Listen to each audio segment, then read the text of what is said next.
Abadde kasatiro mu batuuze ku kyalo Nyakabuga Ssere ekiri mu Town Council y'Ibanda Kyanya mu disitulikiti y'e Kasese, omukutu gw'amazzi ogwazimbibwa aba kkampuni ya Kirembe Mines bwe gubotose, ekiviiriddeko okubumbulukuka kw'ettaka nga kino kiviiriddeko ebintu by'abantu bangi okwonooneka. This mass that we survived yesterday at 9 a.m.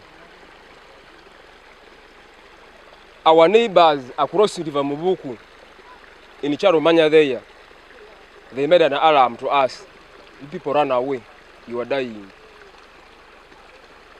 Amaka agasobamu abiri ge gakoseddwa ettaka eribumbulukuse ne likulungusa ebintu byabwe ng'ennyumba, ebirime, ebiggya by'abantu n'ebirala tebirutonze ng'abatuuze bagamba nti kati obulamu bwabwe buli mu matigga. Ntereka embuzi zanje aha musege gw'enju yanje. Ahanyuma amezi gija gazitwara embuzi 3 n'empunu 2. Omwani n'ebitooke na muhogo tihinde kinsigizi.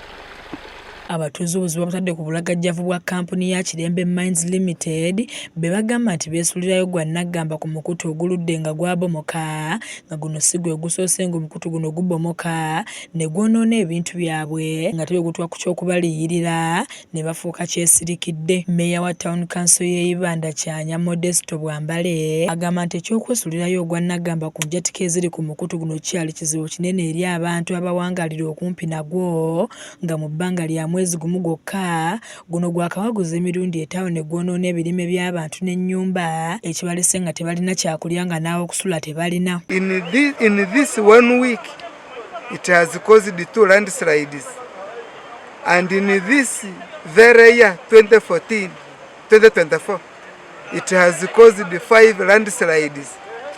The serious one is the one which occurred yesterday. That one misplaced 3 households and has destroyed the gardens of 17 people.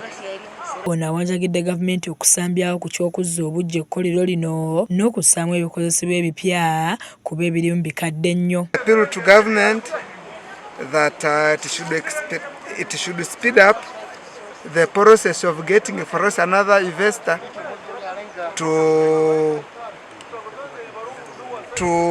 rehabilitate this flume line. Babakozi ku kkolero lino abazze okwekenneenya embeera n'okumanya butya abatuuze gye bakoseddwa baganya okubaako kye boogera ku nsonga eno. Moses Mutabali yakusakidde eggulu lino ku lwa KSTV agaleero.